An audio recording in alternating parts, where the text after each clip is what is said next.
sama Gon. Seperti biasa, bagaimana kabar kalian di minggu ini? Semoga semuanya baik-baik saja ya. Yups, One Piece is back nakama. Akhirnya kita kembali mendapatkan lanjutan dari manga One Piece chapter 1119 setelah chapter kemarin ceritanya begitu menyala-nyala. Tentu kali ini bocoran sudah terkonfirmasi langsung oleh pihak terpercaya yakni Piupis dan juga Words Gen Forum. Sebelumnya, Tamgon mengingatkan dulu di chapter sebelumnya akhirnya hal yang mengejutkan terjadi, di mana kita akhirnya melihat dua Nika bersatu dengan berupaya menahan pergerakan Gorosei yang bertujuan menghancurkan kapal dari para bajak laut raksasa. Belum lagi pertarungan yang makin intens di Pulau Aegir, dan kita pun akhirnya diperlihatkan agenda daripada Gorosei selanjutnya yakni menargetkan sisa dari Stella, yakni Lilith dan juga Atlas. Yep, sebelum masuk ke dalam bocorannya seperti biasa jangan lupa tinggalkan jempol kalian dan kemudian komen setelah video berakhir tentang pandangan kalian terkait dengan spoiler yang baru saja dibocorkan kali ini. Jika sudah, terima kasih banyak dan bersiaplah nakama. Tarik jangkar dan mari kita berlayar.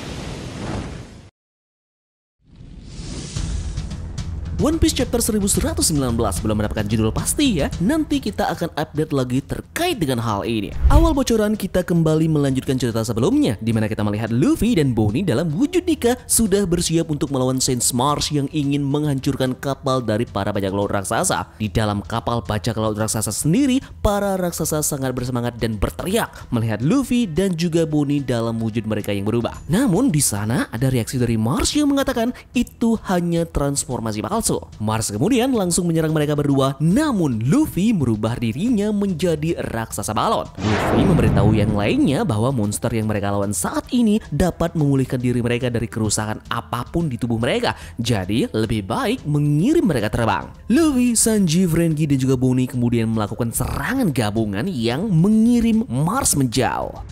Di sisi yang lainnya kita pun melihat robot kuno bangun dan Denden Mushi pun juga ikut terbangun untuk melanjutkan siarannya. Vegapunk mengatakan di sana, dulu kala wasiat dapat disebut dengan kehendak dan dia berharap itu diberikan untuk orang di masa mendatang. Kita kemudian mendapatkan beberapa reaksi dari Big Mom Pirates, Vivi dan juga Morgans. Kita kembali ke Luffy, dia menyerang Jupiter. Mercury lantas pergi ke kapal Elbaf. Di sana juga terlihat Bonnie yang kembali menjadi anak kecil. Dia terlihat sangat benar-benar kelelahan karena transformasi dari Nika. Dan kita pun kemudian melihat suara flashback robot kuno dari Joy Boy. Joy Boy berkata, "Emmett, ketika waktunya tiba, kau harus..." Yep, lantas terpotong dan robot kuno melompat dari laut dan menyerang Mercury. Chapter ditutup dengan Luffy yang berteriak, "Robot!"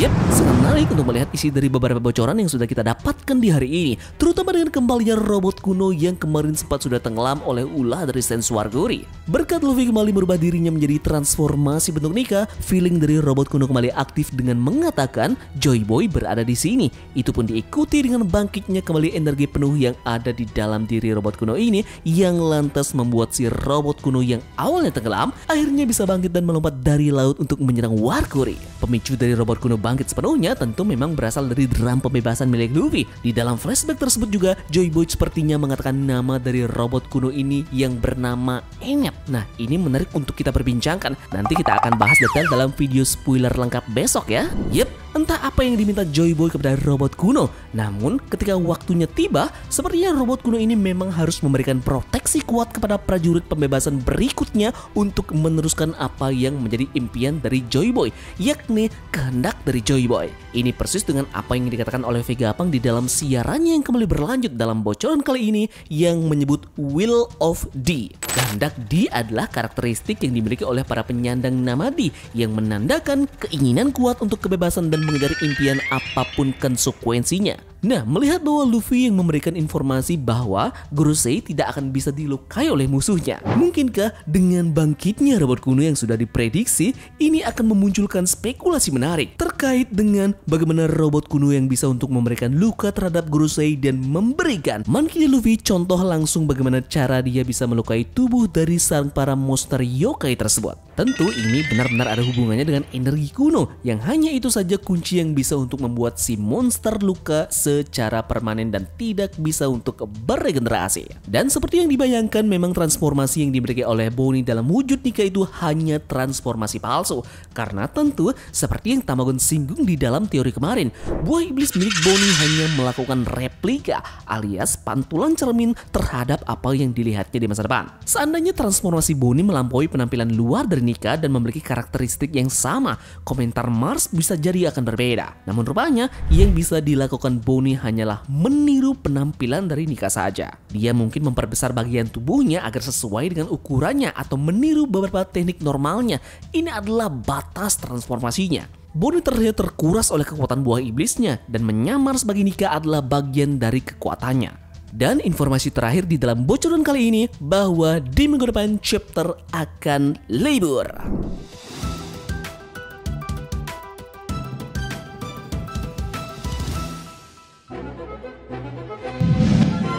Seperti biasa, di minggu ini ada beberapa informasi menarik terkait berita yang sudah beredar seminggu belakangan ini. Informasi pertama yang menarik di minggu ini yakni, apa kalian masih ingat skandal yang dilakukan oleh dubbing dari Sabo di One Piece yang Tamagon infokan kemarin? Yep, bagi yang belum tahu, berita yang paling mengejutkan di minggu ini yakni Toru Furuya, pengisi suara yang terkenal mengisi suara Sabo di One Piece, terlibat dalam skandal besar. Laporan mengungkapkan bahwa dia berselingkuh selama 4,5 tahun dengan seorang penggemar, di mana dia diduga menganiaya dan memaksanya melakukan aborsi. Pengungkapan ini telah menimbulkan kejutan besar di kalangan penggemarnya dan kemungkinan besar dapat mengakhiri karirnya sendiri. Nah, kali ini ada pernyataan resmi dari tim anime One Piece. Agensi Toru Furuya telah meminta agar dia tidak lagi mengisi suara karakter dari Sabo. Kami telah menerima permintaan ini dan memutuskan untuk mengganti pengisi suara tersebut. Kami akan melanjutkan dengan memilih pengisi suara baru. Kami meminta dukungan kepada kalian untuk anime One Piece di masa mendatang.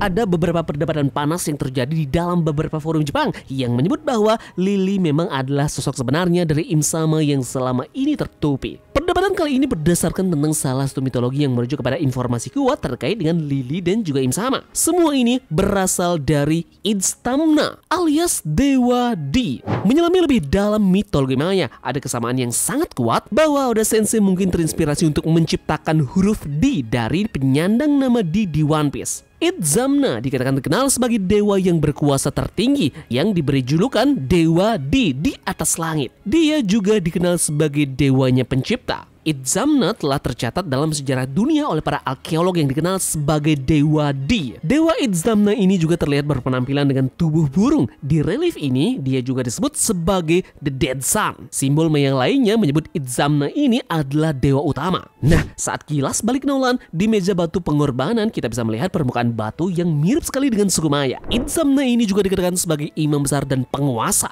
duduk di singgasana. Nah, menariknya adalah dia juga digambarkan dalam beberapa konteks sebagai buaya darat atau Idzam Kab Ain. Bukan suatu kebetulan karena kita juga melihat sesuatu yang memakan api Sabo dan mempunyai mulut layaknya seperti buaya. Nah, ada juga simbol mesin terbang dalam kalender Maya yang disebut Imix yang artinya buaya. Imix Maya ini dikatakan melambangkan water lily. Nah, Imix juga mewakili kegelapan dan monster teratai. Jadi, apakah Lily benar-benar orang yang berada di dalam tubuh Im Sama? Dan tentu jelas Im Sama ini juga termasuk di dalam Margadi. Im adalah dewa dunia yang saat ini menduduki tahta tertinggi di singgasananya. Aktris Chandrita Chandran dispekulasi akan memerankan Nefertari di One Piece live action. Dia sebelumnya bekerja dengan Netflix di Bridgerton. Mungkin sekedar saran nih dari Tamagon, dengan Alabasta yang berbasis di Mesir dan juga Timur Tengah, Vivi seharusnya orang Mesir atau Arab. Mereka menghormati entitas karakter dalam pemerannya dan mereka pun juga harus menghormati aktris yang berada di Mesir ataupun Timur Tengah. Aktris yang dipilih tersebut juga merupakan aktris yang berpengalaman ya. Namun orang Arab juga harus terwakili dalam karakter Vivi yang berbasis di Mesir ataupun Timur Tengah. Yap, jadi sekian saja pembahasan Tamagon kali ini terkait dengan spoiler yang baru saja rilis dan juga berita-berita yang sudah bertebaran di seminggu belakangan ini. Silahkan share video ini jika kalian suka dengan pembahasan Tamagon ya, dan terima kasih dari kalian yang sudah mau ikut berlayar bersama-sama Tamagon hari ini. Kita berjumpa di spoiler lengkapnya. Sekian dari Tamagon dan turunkan jangkar. Mari kita berlabuh.